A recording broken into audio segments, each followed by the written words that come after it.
Sejumlah informasi dari berbagai daerah di Provinsi Banten kami sajikan dalam Berita Banten yang dipersembahkan oleh PRSSNI Banten dan disiarkan serentak oleh seluruh radio anggota di 8 kabupaten kota di Provinsi Banten.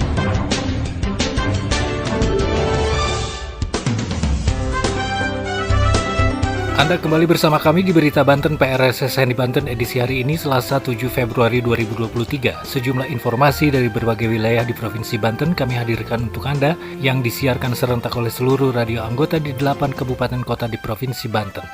Dan inilah informasi utamanya. 1 dari 2 nelayan yang hilang di pantai Cibungur, Pandeglang berhasil ditemukan dalam keadaan meninggal dunia. 3.837 pelajar di kota Cilegon menjadi sasaran perekaman KTP elektronik. Pejabat Gubernur Banten meminta masyarakat memasang patok tanda batas lahan atau tanah yang dimilikinya untuk menghindari sengketa. Bersama saya Aldi Akbar, inilah Berita Banten selengkapnya. Pendengar, tim SAR gabungan berhasil menemukan 1 dari 2 nelayan yang dilaporkan hilang terseret ombak di pantai Cibungur, Desa Cibungur, Kecamatan Sukaresmi, Kabupaten Pandeglang, hari Senin yang lalu. Sekira pukul 6:09 waktu Indonesia Barat, korban bernama Ade ditemukan 5 km dari TKP dalam keadaan meninggal dunia. Berikut laporan Tukma Daulay dari Radio Angkasa Pandeglang.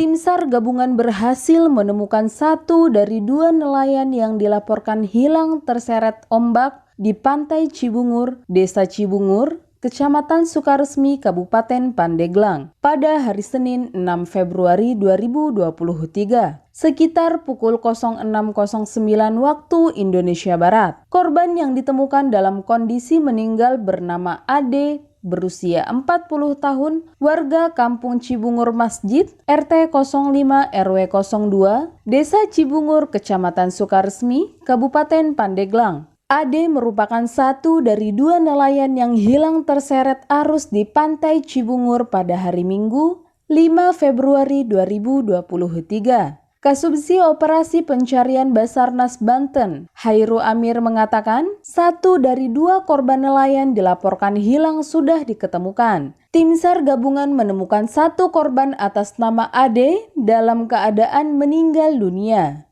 dan jenazahnya langsung dibawa ke rumah duka, ungkap Hairu saat ditemui pada hari Senin 6 Februari 2023. Hairu menjelaskan titik lokasi penemuan korban berjarak sejauh 5 km dari titik posisi terakhir diketahui. Dengan ditemukannya 1 korban, maka terdapat 1 korban lagi yang masih hilang.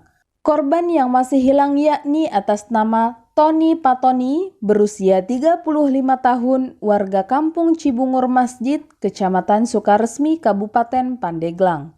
Tim SAR gabungan saat ini masih melakukan pencarian, terdiri dari kantor SAR Banten, tim rescue USS Pandeglang, TNI Alposmat Labuan, Koramil Patia, Polsek Patia, BMKG Serang, BPBD Provinsi Banten, BPBD Pandeglang, Tagana Pandeglang, PMI Pandeglang, Balawista, Pramuka Pandeglang, dan juga masyarakat setempat.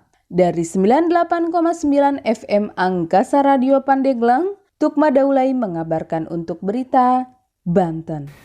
Pendengar, pejabat Gubernur Banten mengajak masyarakat untuk memasang patok tanda batas lahan atau tanah yang dimilikinya agar terhindar dari sengketa lahan. Hal tersebut disampaikan oleh Al-Muktabar saat menghadiri gerakan pemasangan tanda batas lahan oleh Kementerian Agraria dan Tata Ruang, Badan Pertanahan Nasional Provinsi Banten. Berikut laporan Faris dari Hot Radio Serang. Pejabat Gubernur Banten Al-Muktabar mengajak masyarakat Banten agar memasang batas patok lahan atau tanah yang dimilikinya. Hal itu penting dilakukan untuk menghindari atau mencegah sengketa dengan pemilik lahan yang ada di sebelahnya. Hal ini disampaikan Al-Muktabar usai menghadiri gerakan masyarakat pemasangan tenda batas oleh Kantor Wilayah Kementerian Agraria dan Tata Ruang, Badan Pertanahan Nasional Provinsi Banten di lapangan Desa Ujung Tebu, Kecamatan Ciomas, Kabupaten Serang 3 Februari kemarin. Atas capaian 1 juta patok lahan, kegiatan Gema Patas mendapat rekor muri Indonesia. Sementara itu, Kepala Kanwil ATR atau BPN Provinsi Banten, Rudi Rubijaya mengatakan, Gema Patah 1 juta patok yang dilaksanakan serentak di seluruh provinsi sebagai langkah awal mempersiapkan pelaksanaan pendaftaran tanah sistematis lengkap terintegrasi tahun 2023. Tahun 2023, Provinsi Banten mendapatkan target PTSL yang terdiri dari PBT seluas 45.739 hektar dan SHAT sebanyak 82.938 bidang. Untuk target sertifikat tanah BMN sejumlah 348 bidang, serta redistribusi tanah sebanyak 2.455 bidang. Untuk pemasangan 1 juta patok lahan, Provinsi Banten mendapatkan alokasi 28.000 patok yang tersebar di 8 kabupaten atau kota. Di Kabupaten Serang akan dipasang yaitu sejumlah 5.600 patok, di Lebak 8.000 patok, di Pandeglang 5.700 patok, Kabupaten Tangerang 6.000 patok, Kota Tangerang 200 patok, Kota Cilegon 500 patok, Kota Tangerang Selatan 500 patok, dan Kota Serang 200 patok. Faris dari Hot Radio Serang mengabarkan untuk Berita Banten. Anda masih mendengarkan Berita Banten dari PRSSNI Banten. Anda masih bersama kami di Berita Banten PRSSNI Banten. Pendengar, sebanyak 3.837 pelajar tingkat SLTA di Kota Cilegon menjadi sasaran perekaman KTP elektronik oleh Dinas Kependudukan dan Pencatatan Sipil Kota Cilegon. Perekaman KTP elektronik secara jemput bola ke sekolah-sekolah tersebut diawali dari SMK 1 Kota Cilegon dan dibuka secara simbolis oleh Wali Kota Cilegon, Heldi Agustian. Laporan selengkapnya Denis Setiawan dari KIS FM Cilegon. Dinas Kependudukan dan Pencatatan Sipil Disduk Capil Kota Cilegon melakukan pelayanan perekaman Kartu Tanda Penduduk Elektronik atau KTPL ke sekolah menengah atas, baik SMA, SMK, ataupun Madrasah Aliyah. Pelayanan perekaman KTPL ke SMA dan SMK di Kota Cilegon diawali di SMK Negeri 1 Kota Cilegon.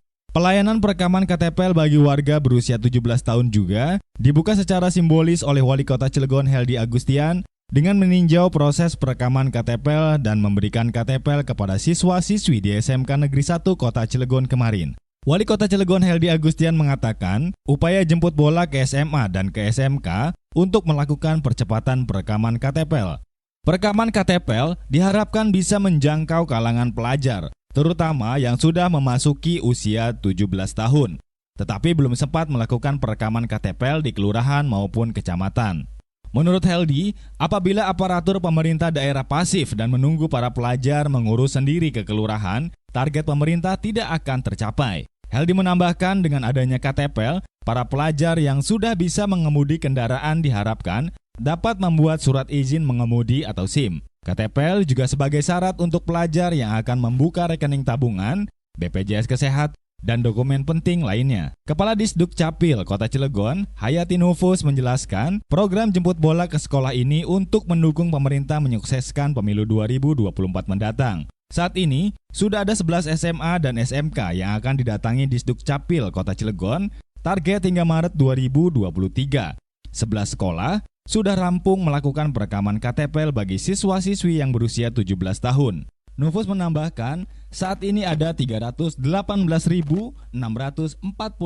warga Kota Cilegon yang wajib memiliki KTPL.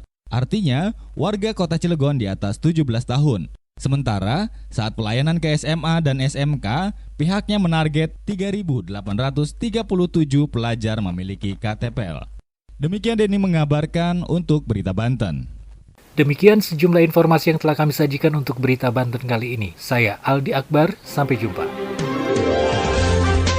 Terima kasih Anda telah mendengarkan Berita Banten yang dipersembahkan oleh PRSSNI Banten.